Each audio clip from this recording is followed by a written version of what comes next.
The Strait of Malacca is a narrow waterway between the Malay Peninsula and the Indonesian island of Sumatra.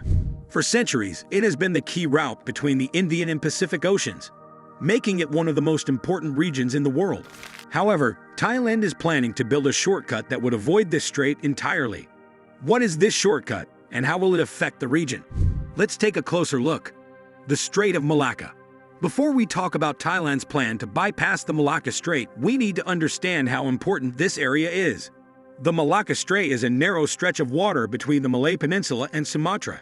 It's the shortest sea route for ships traveling to and from East Asia, which includes major economies like China, Japan, and South Korea. Because of its strategic location, the strait sees over 990,000 ships pass through each year, making it one of the busiest waterways in the world. These ships carry around 30% of all global trade, worth between $3 and $4 trillion annually.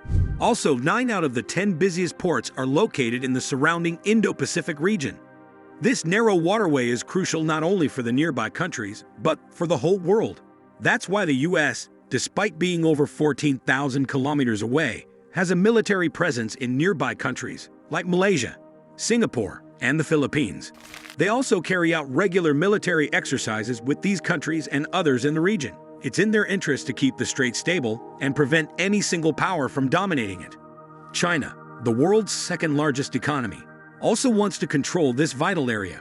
Over 2/3 of China's maritime trade passes through the strait. To protect its interests, China has built military bases on various islands and even created artificial islands in the South China Sea. Given its importance, the Malacca Strait is a critical point in the global supply chain. With over 90,000 vessels passing through each year, it can get very crowded, increasing the risk of accidents or blockages. Previous Thai Canal proposals. Because of this, Thailand has been planning to create a new trade route that would completely avoid the Malacca Strait. This new route would go through the Kra Isthmus, a narrow strip of land connecting the Malay Peninsula to the rest of Asia. At its narrowest point, the Kra Isthmus is only 40 kilometers wide between the Kra district and the province of Chumphon in southern Thailand. With only a few kilometers separating the Gulf of Thailand on the east from the Andaman Sea on the west, it seems like a perfect spot for a canal. Thailand has thought about building such a canal many times over the years. The first proposal dates back to the 17th century during the reign of Thai King Narai, but it never moved beyond the planning stage due to outdated engineering. French and British engineers proposed other plans in the 1700s and 1800s, but these also didn't materialize. In 1897, Thailand signed an agreement with the British Empire that prohibited building a canal across the Kra Isthmus without British permission. This was to keep Singapore as a major British-controlled trading hub.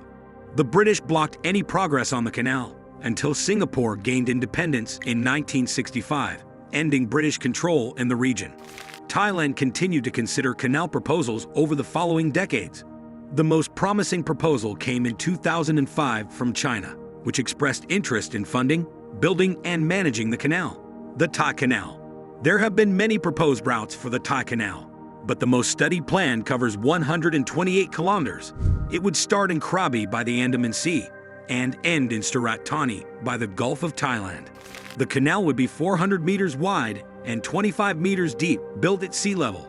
This means it wouldn't need complex locks like the Panama Canal. The project is estimated to cost around $28 billion and could take up to 10 years to complete. The main benefit of the canal would be to shorten the travel time for ships between the South China Sea and the Andaman Sea. Estimates suggest it could save ships up to 3 days of sailing and reduce the journey by at least 1,200 kilometers. For example, an oil tanker could save about $350,000 per trip. If completed, the canal could help Thailand become a major global shipping and logistics hub like Singapore. It could also boost the economy of Thailand's poorer southern provinces by creating jobs and opportunities. China, which is helping with the canal, would benefit by having an alternate route that bypasses the Malacca Strait, which is controlled by the U.S. and its Southeast Asian allies. However, the project also has significant downsides. It could displace around 60,000 people living near the canal and affect many more, such as local fishermen and farmers. The construction would damage local vegetation and marine life. Additionally, the canal would physically split Thailand, potentially fueling secessionist movements in the southern provinces. The canal could also create tension with Malaysia and Singapore, as it would compete with them for maritime traffic. Although ships don't pay fees to pass through the Malacca Strait, both countries benefit from the traffic passing through their ports. The canal might also anger the US and India by allowing Chinese ships to move freely between the South China Sea, the Andaman Sea, and the Indian Ocean, placing Thailand in a difficult position in a complex geopolitical region. The failure of the Thai Canal. Because of these issues, support for building the Thai Canal has been dropping over time. Even China, which originally wanted to fund and manage the project, has found another solution through the China-Pakistan Economic Corridor. This new route helps China import oil and gas from the Middle East. In February 2018, Thailand's Prime Minister, Prayuth Chan-o-cha, said that the Thai Canal was no longer a priority for the government. He mentioned that the project was still under review and that other local problems needed to be addressed first. Finally, in September 2020, the Thai government decided not to go ahead with the canal project. After several months of studying its feasibility, they concluded that the canal would be too expensive and risky. The potential downsides of the project were seen as outweighing any benefits. Thailand's land bridge megaproject. Even though the canal project seems to have hit a dead end, Thailand is still hopeful about connecting the Andaman Sea with the Gulf of Thailand. They are now working on a huge new project similar to the Thai Canal. Before we dive into this new project, we'd love to hear your thoughts in the comments. If you enjoy these types of videos, make sure to subscribe to Top Futuristic and let us know. Thanks for your support. So let's talk about Thailand's new land bridge megaproject.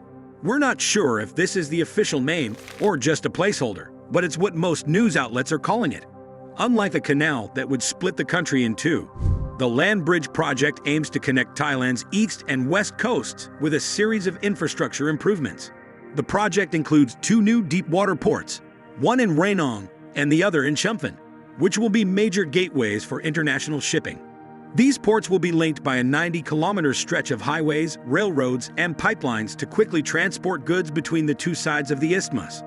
This project is estimated to cost $28 billion, the same amount as the now-canceled Thai Canal, which the land bridge is meant to replace. It's also expected to create up to 280,000 jobs in Chumphan and Ranong. In February 2024, the Thai Parliament approved the land bridge after carefully considering its feasibility. They found that the project would attract significant investment, improve logistics for Thailand's southern provinces, and enhance trade with major partners like the European Union and China. It would also make trade easier with neighboring countries like Cambodia, Myanmar, Laos, and Vietnam. As of March 2024, the Thai government is holding presentations and roadshows to attract investors. Prime Minister Sethaput inaugurated one of these events, which was attended by representatives from nearly 30 major Japanese companies. Some Chinese and Japanese investors have already shown interest and are discussing how to finance the project. Official bidding for the land bridge project is expected to start in 2026, with construction beginning later that year. The land bridge should be partially operational by 2030 and fully completed by 2039. What do you think? Will the land bridge project be completed, or will it face the same challenges as the Thai Canal? Let us know in the comments. If you want to see more about similar projects, check out our video on Mexico's $4.5 billion Panama Canal rival to the Panama Canal. Thanks for watching, and we'll see you in the next video.